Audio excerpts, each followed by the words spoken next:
Hello everyone, welcome back to Kishori counting classes. Students, हमने start की थी जर्नल एंट्रीज, जिसमें हमने कुछ बेसिक जर्नल एंट्रीज डालना सीखी कि जर्नल एंट्रीज को किस तरह से बुक्स में रिकॉर्ड किया जाता है। ठीक है, आज की वीडियो में हम सीखने वाले हैं स्टूडेंट्स की परचेज़ रिटर्न की ट्रांजैक्शन कैसे की जाती है, सेल्स और सेल्स रिटर्न की ट्रांजैक्शन कैसे की जाती है। ठीक है स्टूडेंट्स, परचेज़ रिटर्न को रिटर्न आउटवर्ड भी कहा जाता है और सेल्स रिटर्न को रिटर्न इनवर्ड भी कहा जाता है। ठीक है स्टूडेंट्स, चलिए शुरू करते हैं। हम ट्रांजैक्शन की परचेज़ की ट्रांजैक्शंस को किस तरह से हम रिकॉर्ड करेंगे। तो स्टूडेंट्स, यहाँ पे हमारे सामने एक ट्रांजैक्शन दी हुई है, गुड्स परचेज फ्रॉम राजेश। हमें ट्रांजैक्शन को पहले ध्यान से पढ़ना है कि ट्रांजैक्शन क्या है, उसमें कौन कौन से अकाउंट बनेंगे, वो समझकर हम फिर ट्रांजैक्शन को रिकॉर्ड करेंगे। गुड्स परचेज फ्रॉम राजेश, यहाँ पे कहीं पे भी कैश मेंशन नहीं किया हुआ है, इसका मतलब पार्टी नेम मेंशन है और कैश मेंशन नहीं है, इसका मतलब ये क्रेडिट की ट्रांजैक्शन है, यानी कि हमने गुड्स परचेज किए हैं राजेश से क्रेडिट पे। ठीक है, इसमें कौन कौन से अकाउंट बनेगा, एक परचेज का बनेगा और दूसरा राजेश का बनेगा। ठीक स्टूडेंट्स, परचेजेस जो है वो फर्म के लिए इनिशियली हम उसको एक्सपेंसेस मानकर चलते हैं कि वो फर्म के क्या है, एक्सपेंसेस है, इसीलिए इसको हम क्या मान के चलेंगे कि ये नॉमिनल है और राजेश क्या है, पर्सनल। ठीक है, तो गुड्स जब हम परचेज करेंगे, ठीक है, तो क्या होगा, एक्सपेंसेस होंगे, debit all expenses and losses. Transaction क्या होगा, परचेज डेबिट होंगी। कैसे लिखोगे, परचेजेस अकाउंट DR। राजेश कौन है, गिवर, क्योंकि हम इससे क्रेडिट पे सामान खरीद रहे हैं। पर्सनल का रूल क्या कहता है, debit the receiver and credit the giver. Rajesh हमें क्रेडिट पे सामान बेच रहा है तो वो क्या होगा, गिवर होगा। गिवर को हम क्या करेंगे, क्रेडिट। और क्रेडिट को कैसे लिखते हैं हम, टू के साथ, टू राजेश अकाउंट। ठीक है स्टूडेंट्स, यहाँ पे अमाउंट आ जाएगा 10,000। 10,000 की परचेजेस हमारी क्या हो जाएंगी, डेबिट, और 10,000 राजेश के अकाउंट में क्या हो जाएगा, क्रेडिट। Hope clear. यहाँ मैं सीरियल नंबर डाल देती हूँ। नीचे आपने हर ट्रांजैक्शन के एंड में उसकी नरेशन लिखनी है। आप क्या लिखेंगे, being goods purchased on credit. ठीक है स्टूडेंट्स, क्लियर। अब सेकंड है गुड्स रिटर्न्ड टू राजेश। हमें किसी वजह से गुड्स पसंद नहीं आए, कोई रीज़न हो गया, कोई डिफेक्ट निकल आया जिसकी वजह से हमने क्या किए, गुड्स रिटर्न कर दिए राजेश को। तो जब राजेश के पास गुड्स वापस जाएंगे तो ट्रांजैक्शन क्या हो जाएगी, उल्टी हो जाएगी। ठीक है, कैसे रिवर्स होगी ये, हमने गुड्स सेल किए थे, गुड्स हमने परचेज़ किए थे राजेश से। ठीक है, तो हमारी परचेजेज हुई थी और राजेश क्या हुआ था, गिवर। अब जब सामान वापस राजेश के पास जाएगा तो राजेश क्या हो जाएगा, रिसीवर। रिटर्न की एंट्री में क्या होगी, रिवर्स हो जाएगी। राजेश क्या होगा, वापस रिसीवर। राजेश अकाउंट डेबिट हो जाएगा। और परचेजेस क्या हुई, रिटर्न हुई, तो क्या बन जाएगा, टू परचेज रिटर्न। ठीक है, Rajesh account DR to purchase return. ठीक है स्टूडेंट्स, कितने के गुड्स हमने उसको रिटर्न किए, 2,000 के, तो यहाँ पे अमाउंट आ जाएगा 2,000 का। ठीक है, क्या होगी इसकी नरेशन, हम क्या लिखेंगे, goods return to Rajesh, being goods returned to Rajesh. ठीक है, क्लियर स्टूडेंट्स। अब लास्ट है इसकी transaction, cash paid to Rajesh. हम जो अमाउंट है वो उसको पे कर रहे हैं, हमने जो गुड्स खरीदे उसकी जो अमाउंट है वो राजेश को पे कर रहे हैं।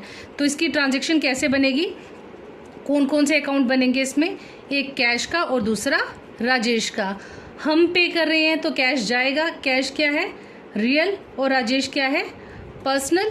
ठीक है, कैश हम पे कर रहे हैं, कैश क्या है, रियल है। रियल का रूल क्या कहता है, debit word comes in, credit word goes out. जब कैश जा रहा है तो कैश क्या होगा, क्रेडिट होगा। और राजेश कौन है, रिसीवर, पर्सनल अकाउंट है। पर्सनल का अकाउंट क्या कहता है, डेबिट द रिसीवर, यानी कि जिसके पास अमाउंट आ रहा है, जो रिसीवर है उसे क्या करो आप, डेबिट करो। तो ट्रांजैक्शन क्या हो जाएगी यहाँ पे, Rajesh account DR to cash account. Cash credit हो गया एज पर रूल। नरेशन क्या आ जाएगी? Being cash paid to Rajesh. ठीक है स्टूडेंट्स, यहाँ तक क्लियर? कितना अमाउंट पे किया हमने राजेश को? 8,000 रुपीज़। यहाँ पे हम लिखेंगे 8,000 डेबिट, 8,000 का कैश क्रेडिट। क्लियर? ये हो गई आपकी परचेज और परचेज रिटर्न की ट्रांजैक्शन। अब है next question, second question, sales की ट्रांजैक्शन। सेल्स की ट्रांजैक्शन हम किस तरह से करेंगे? Sold goods to Aman. हमने अमन को गुड्स सोल्ड किए, ठीक है, सामान बेचा। सबसे पहले देखेंगे कि कौन कौन सा अकाउंट इसमें बनेगा। एक तो बनेगी सेल्स, क्योंकि हम गुड्स सोल्ड कर रहे हैं तो एक सेल्स का अकाउंट बनेगा। यहाँ कहीं पे भी कैश मेंशन नहीं किया हुआ, और जब पार्टी का नाम मेंशन किया और कैश इन्वॉल्व नहीं है, यहाँ कहीं मेंशन नहीं किया, इसका मतलब ये क्या है? क्रेडिट की ट्रांजैक्शन है। ठीक है, तो कौन कौन सा अकाउंट बनेगा? एक सेल्स का बनेगा और दूसरा अमन का अकाउंट बनेगा। ठीक है, अब जब हम सामान सेल करेंगे, गुड्स सोल्ड करेंगे, तो क्या होगा? सेल्स हमारे लिए स्टूडेंट्स क्या है? इनकम है, ठीक है, रेवेन्यू है। हम इसको क्या मान के चलते हैं? रेवेन्यू मान के चलते हैं। तो ये क्या हुई हमारे? Debit all expenses and losses, credit all incomes and gains. Sales जब करेंगे तो हमें इनकम होगी ना, पैसे आएंगे बिजनेस में, तो ये जो अकाउंट होगा सेल्स का, हम इसे क्या मान के चलते हैं? ये क्या है? हमारी इनकम्स है। ठीक है, तो इसको हम क्या करेंगे? इस पर नॉमिनल अकाउंट यूज़ होगा। और अमन क्या है? पर्सनल है। ठीक है स्टूडेंट्स, सेल्स नॉमिनल, क्योंकि ये हमारा रेवेन्यू जनरेट कर रहा है, इनकम हो रही है। और अमन क्या है? Personal account. ठीक है, हमने क्रेडिट पे सामान बेचा। जब हमने सामान बेचा तो गुड्स तो गए, लेकिन अमन कौन हुआ? Receiver, right. अमन कौन है? रिसीवर है। तो इसका रूल क्या कहता है? Debit the receiver. हम क्या करेंगे? यहाँ पे अमन को डेबिट करेंगे। अमन अकाउंट डेबिट। सेल्स हो रही है तो हमें इनकम हो रही है, रेवेन्यू जनरेट हो रहा है, राइट। तो क्या होगा? नॉमिनल का रूल क्या कहता है? Credit all incomes and gains, यानी कि सेल्स क्या हो जाएंगी? इसके साथ क्या लगेगा? To sales account. Aman account DR to sales account. इसकी नरेशन क्या लिखोगे? Being goods sold. ठीक है, टू अमन भी लिख सकते हो, being goods sold to Aman. Clear? कितने का गुड्स सोल्ड किया हमने उसको? 20,000 का। 20,000 अमन के अकाउंट में डेबिट हो जाएंगे और 20,000 की सेल्स जो है वो क्या हो जाएगी? क्रेडिट हो जाएगी। क्लियर? होप यहाँ तक क्लियर आपको? सेकंड है अमन रिटर्न गुड्स। पहले हमने की थी परचेज रिटर्न की, कि हमने गुड्स रिटर्न किए। इस ट्रांजेक्शन में क्या हो रहा है कि अमन गुड्स जो है वो रिटर्न कर रहा है, यानी कि गुड्स जो है फर्म में वापस आ रहे हैं। तो ट्रांजेक्शन क्या हो जाएगी? उल्टी हो जाएगी, रिवर्स हो जाएगी। पहले अमन क्या था? उसने क्या किया था? रिसीवर था, उसने गुड्स खरीदे थे, वो डेबिट हुआ। अब वो क्या कर रहा है? गुड्स वापस दे रहा है, तो वो क्या हो जाएगा? क्रेडिट हो जाएगा। अपोजिट हो, मतलब उल्टी हो जाएगी एंट्री। कैसे लिखोगे आप इसको? सेल्स जो हमने की थी वो हमारी फर्म में वापस आ जाएंगी। क्या लिखेंगे इसको? Sales return DR। ठीक है, सेल्स रिटर्न क्या हो जाएंगी? डेबिट। और अमन क्या हो जाएगा? क्रेडिट हो जाएगा टू अमन अकाउंट। ठीक है, बीइंग गुड्स रिटर्न्ड। ठीक है स्टूडेंट्स, कितने के गुड्स रिटर्न हुए? 5,000 के। यहाँ पे 5,000 के गुड्स रिटर्न हो गए। अब लास्ट क्या है? Balance received in cash. हमारी जो अमाउंट है वो हमने कैश में रिसीव की। तो इसमें कौन कौन से अकाउंट बनेंगे? हमारे पास जो बैलेंस आ रहा है वो किसके थ्रू आ रहा है? यहाँ पे मेंशन नहीं किया हुआ, लेकिन अंडरस्टूड है। हम यहाँ पे यही 3 ट्रांजेक्शन्स कर रहे हैं, तो किसका अकाउंट बन रहा है? ये सारी ट्रांजेक्शन किससे रिलेटेड है? अमन से रिलेटेड है, राइट। क्योंकि अमन को सामान जो है हमने बेचा, फिर कुछ सामान उसने वापस किया। अब वो क्या कर रहा है? बाकी का अमाउंट हमें पे कर रहा है। हम रिसीव कर रहे हैं, किससे रिसीव कर रहे हैं? अमन से। ठीक है, तो कौन कौन से अकाउंट बनेंगे? एक बनेगा अमन का और दूसरा कैश का। क्लियर? अब बिजनेस में कैश आ रहा है ठीक है। कैश क्या है? रियल। रियल का रूल क्या कहता है? Debit what comes in. जब कैश आ रहा है तो आप उसको क्या करोगे? डेबिट करोगे। Cash account debit to giver कौन? अमन। पर्सनल का रूल क्या कहता है? Debit the receiver and credit the giver. Aman कौन है? गिवर है, वो कैश पे कर रहा है ना, बैलेंस रिसीव्ड इन कैश। हम कैश जो है वो बैलेंस जो है वो कैश में रिसीव कर रहे हैं, तो गिवर कौन होगा? अमन टू अमन्स अकाउंट। कितना बैलेंस बना? 20,000 के गुड्स थे जो हमने सेल किए, 5,000 के गुड्स जो है वो रिटर्न हो गए, बैलेंस कितना बचा? 15,000। ठीक है, यहाँ पे लिख दो being balance received in cash. ठीक है स्टूडेंट्स, क्लियर? यहाँ तक क्लियर है आपको? स्टूडेंट्स एक ट्रांजैक्शन और करते हैं जिससे आपका डाउट क्लियर हो जाए, अच्छे से आपको समझ में आए। ठीक है, यहाँ पे एक क्वेश्चन और है। यहाँ पे भी क्या कर रहे हैं? सेल कर रहे हैं। Goods sold to Raghu. हमने रघु को गुड्स सोल्ड किए, कितने के? 5,000। तो कौन कौन सा अकाउंट बनेगा स्टूडेंट्स इसमें? एक तो बनेगा सेल्स का अकाउंट और दूसरा रघु का, क्योंकि यहाँ कहीं पे भी कैश मेंशन नहीं किया हुआ। जब कैश नहीं मेंशन किया हुआ और पार्टी नेम दिया गया हो तो वो क्रेडिट की ट्रांजैक्शन ही होती है। ठीक है स्टूडेंट्स, तो एक बनेगा सेल्स का अकाउंट और दूसरा किसका बनेगा? रघु का अकाउंट। ठीक है, गुड्स जो है, सेल्स हमारी क्या है? इनकम है, तो क्या होगा? Nominal. Credit all incomes and gains, Raghu personal. ठीक है, गुड्स जब हम सोल्ड करेंगे तो रघु क्या होगा? रिसीवर होगा, तो पर्सनल का रूल क्या कहता है? Debit the receiver. ठीक है, ध्यान से हमें पहले ट्रांजैक्शन देखनी है, फिर उसमें देखना है कि कौन कौन से अकाउंट बनेंगे, वो किससे रिलेटेड है, रियल है, पर्सनल है या फिर नॉमिनल है, फिर उस पर किस तरह से इफेक्ट हो रहा है उसके बेसिस पे हम उसका रूल अप्लाई करते हैं। जैसे कि अभी रघु क्या कर रहा है? हम सामान सेल कर रहे हैं रघु को, तो रघु क्या करेगा? उसको रिसीव करेगा ना, तो रघु क्या हुआ? रिसीवर।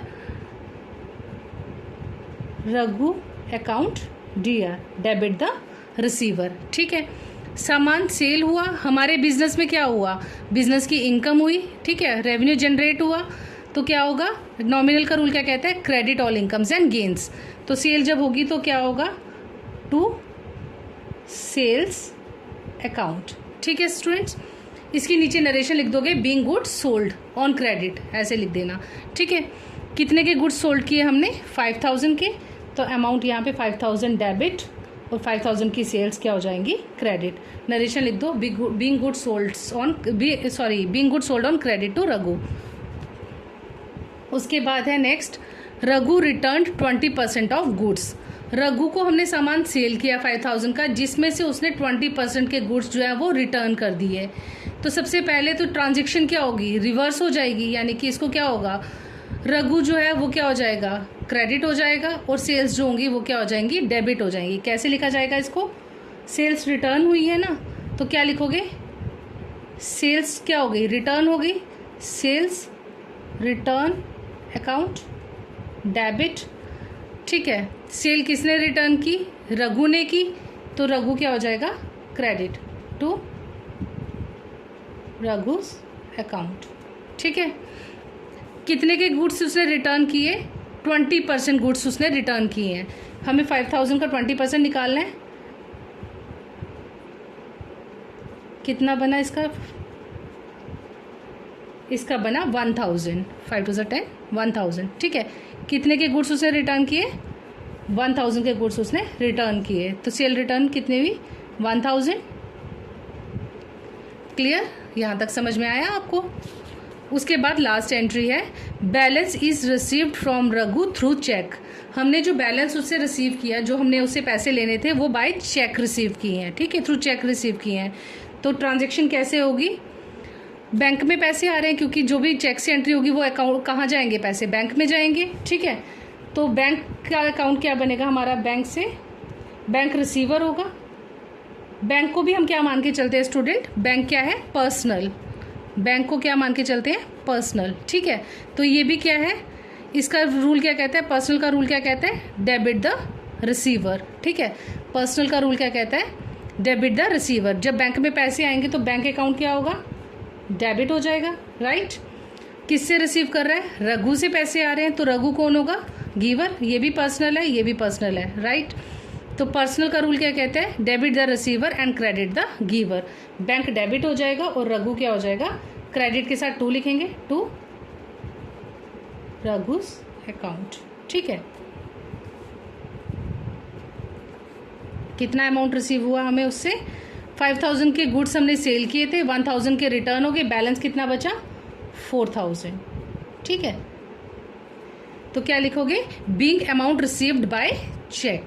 ठीक है, नरेशन लिख दो, being amount received by cheque. I hope यहाँ तक आपको क्लियर हुआ होगा स्टूडेंट्स, कहीं कोई डाउट नहीं होना चाहिए। मुझे ऐसी उम्मीद है कि आपको समझ में अच्छे से आया होगा।